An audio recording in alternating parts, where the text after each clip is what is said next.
Hello Aries, it's Mary Jo from Enchantress Tarot, and I'm here to do your March reading for 2021. Happy birthday to our March Aries babies. Happy solar return. So let's see what we have for Aries for this month. And you know, your stone is aquamarine. So if you can work with any aquamarine this month, either as a palm stone or in your purse, or even in the bottom of your pillowcase to work with those energies, it would help you for the month. And remember, the size doesn't matter. It's the intention, okay? So if you do have anything aquamarine, or even if you wear that color this month, it might help you with the energies that you have. Remember, Mars rules Aries. It is the first sign of the zodiac, and it begins the actual astrological year. Okay, so let's see what we have for Aries. All right, so we're looking at, let me just pull these out. Something's telling me just pull them out this way. Okay. Let's see. All right, so. Okay. All right, so we're looking at the Eight of Pentacles. So you're starting on something new, embarking something new. Now, it's either something that you're feeling very devoted to and inspired by, you know, because you're working hard into the night or putting a lot of your energy into this.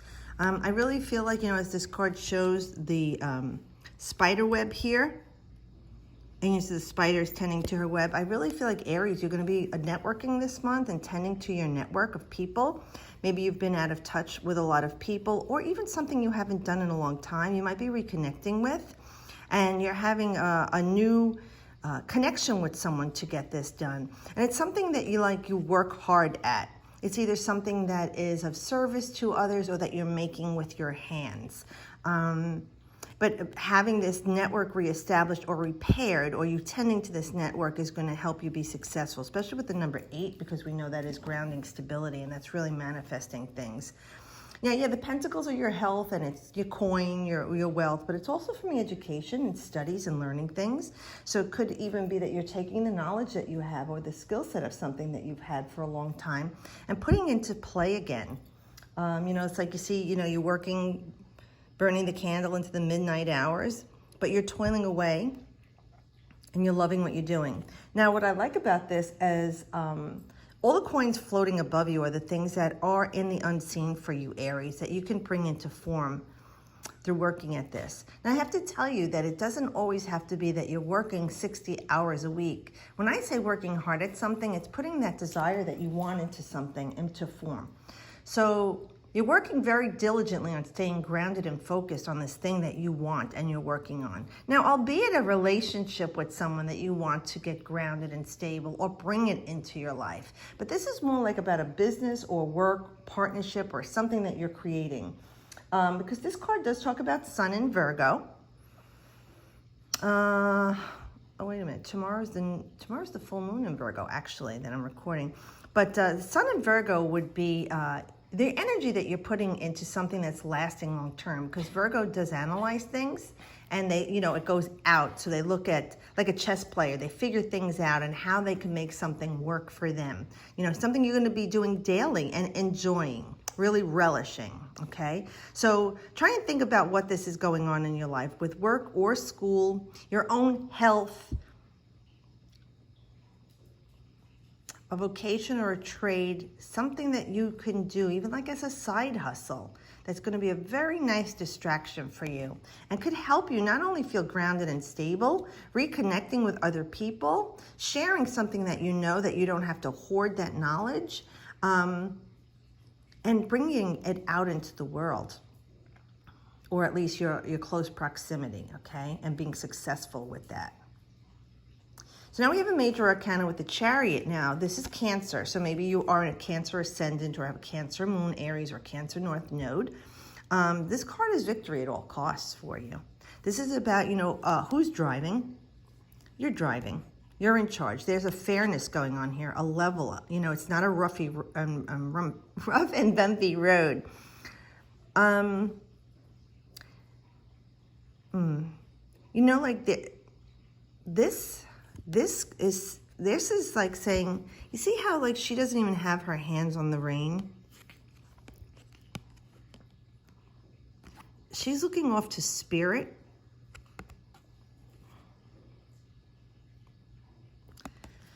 This month, Spirit is going to guide you. Yes, you're in charge, Aries. You are driving this vessel.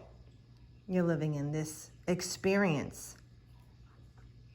But you are a spiritual being, and you are still connected to Spirit. And believe me, once an Aries recognizes their psychic abilities or intuition, you better watch out, because they rule the head of man and face. So that's where the brain is, the thought process is. So believe me, once you get a grip on this and you realize, I don't have to be heavily in control. And this is different from what I usually say with this card, but they're saying you do not have to be heavily in control and having the reins of everything with this venture or this group. Trust in Spirit to guide you. Take a gentle lead. Be fair in this business dealing or whatever this dealing is with these other people or person or thing. But this is definitely victory for you. This is using all the knowledge that you have and the wisdom that you have and that spiritual strength that you have. You know, Cancerian, right? Cancer is ruled by the moon.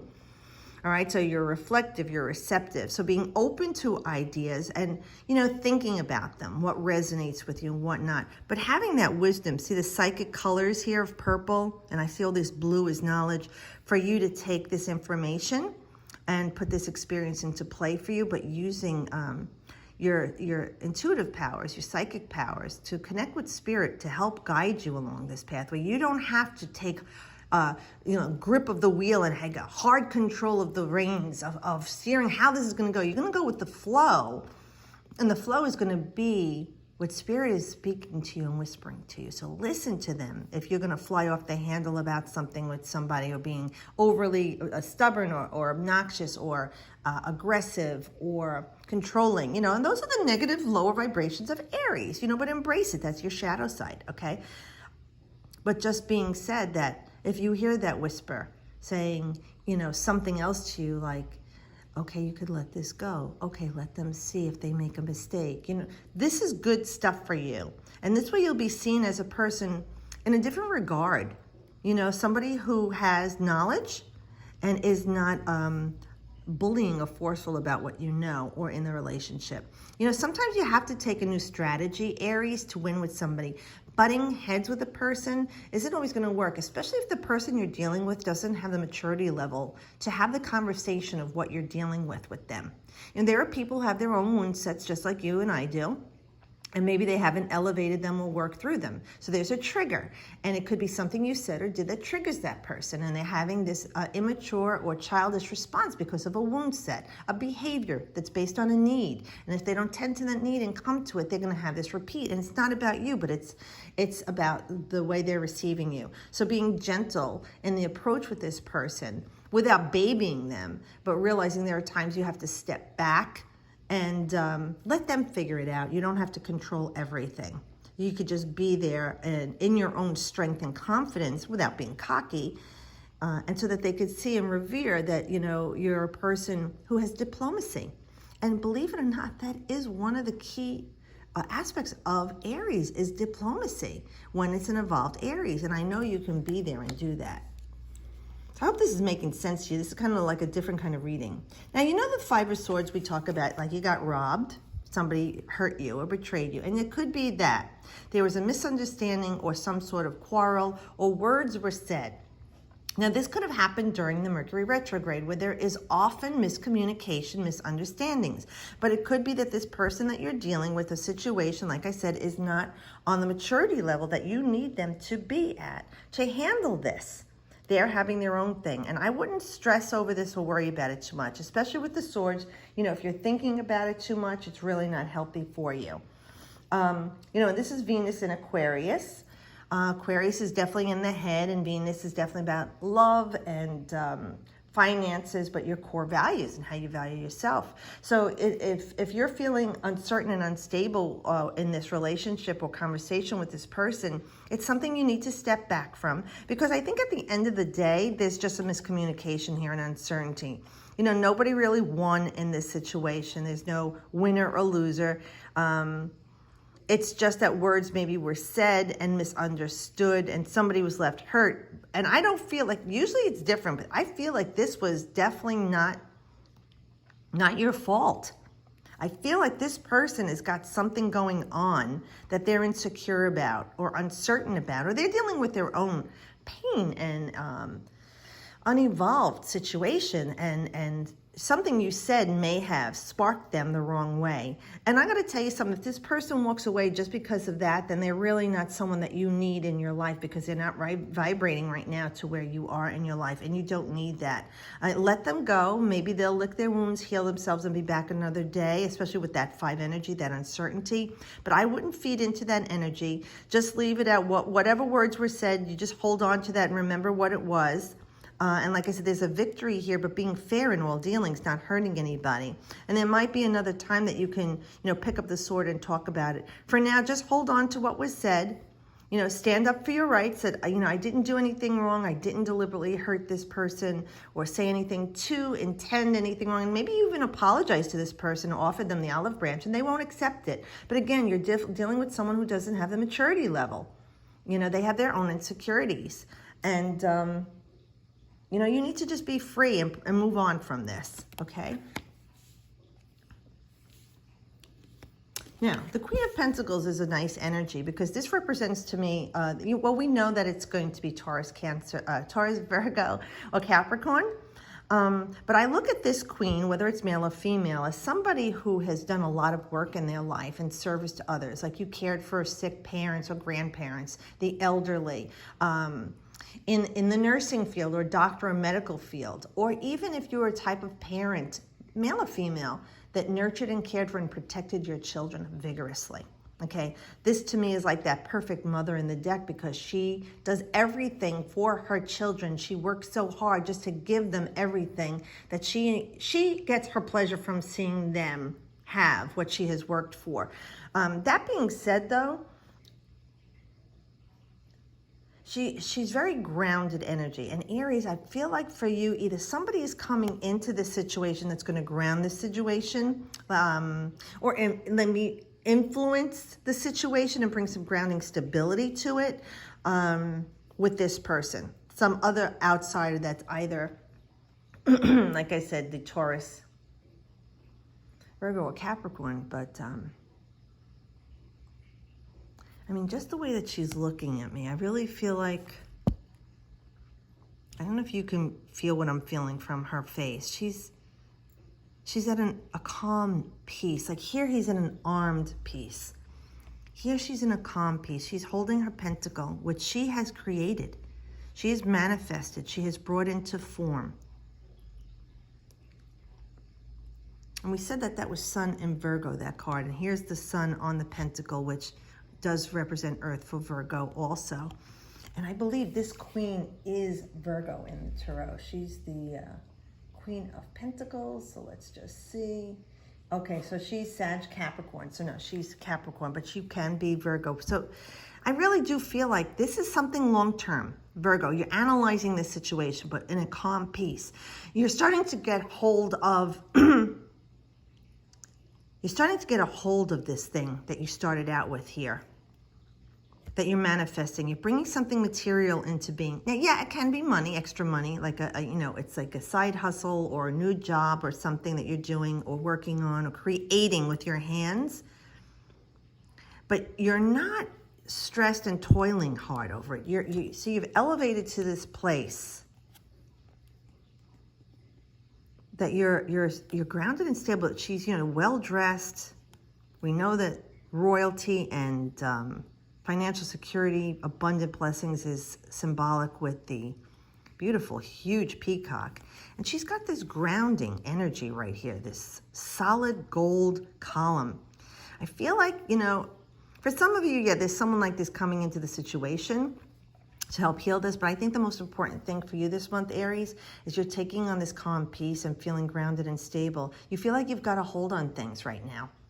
And for the time that it's going to last, I really feel like you've got, let me just get a clarification card, a hold on things, yeah.